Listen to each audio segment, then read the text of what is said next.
ఆరో రోజు అసెంబ్లీ సమావేశాలు ఈ ఉదయం ప్రారంభమైన కాసేపటికే వాయిదా పడి తిరిగి ప్రారంభమయ్యాయి. ఫార్ములా ఈ కార్ రేస్ అంశంపై వాయిదా తీర్మానం ఇచ్చిన బీఆర్ఎస్ పక్ష సభ్యులు చర్చకు పట్టుబట్టారు.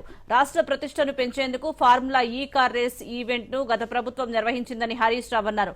మాజీ మంత్రి కేటీఆర్ ఎలాంటి తప్పు చేయలేదని నిబంధనల ప్రకారమే నడుచుకున్నట్లు చెప్పారు. కేటీఆర్ ను అప్రతిష్ట పాలు, బీఆర్ఎస్ ను ఇబ్బందికి గురిచేసేలా ప్రభుత్వం రకరకాల లీకులు ఇస్తోందని విమర్శించారు. ఫార్ములా ఈ కార్ రేస్ పై సభలో చర్చిద్దామని హరీష్ రావు డిమాండ్ చేశారు.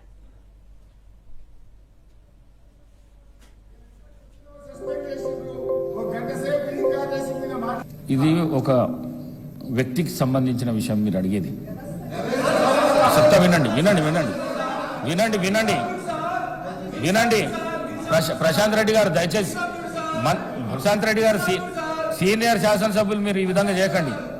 ఇదేమో రాష్ట్రానికి సంబంధించిన విషయం. నేను అడిగేది బిల్లు, ఆ బిల్లు అయినాక ఏదైనా ఉంటే మాట్లాడదాం. నేను స్పీకర్ హౌస్, నేను గౌరవ మంత్రి గారు, గవర్నమెంట్ బిల్ ఈ కార్ రేసింగ్ విషయంలో రకరకాల లీకులు ఇస్తూ బీఆర్ఎస్ పార్టీని ఇబ్బంది పెట్టాలని ప్రయత్నం చేస్తున్నారు. సభలో ఒక మంచి చర్చ చేద్దాం. నేనేమంటున్నా అంటే, ఒకవేళ మేము తప్పు చేసినామంటున్నారు కదా, ఏం తప్పు చేసినామో ఈ సభలో చర్చ చేయడం ద్వారా ఈ రాష్ట్ర ప్రజలకు చెప్పండి.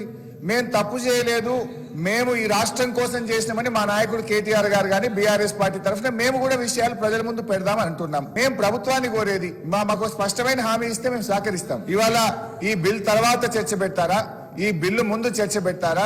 ప్రభుత్వం తరఫున రెవెన్యూ మినిస్టర్ గారు ఉన్నారు. ఈ కార్ రేసింగ్ విషయంలో ఈ అసెంబ్లీ నడిచేటప్పుడు ఒక ఎమ్మెల్యే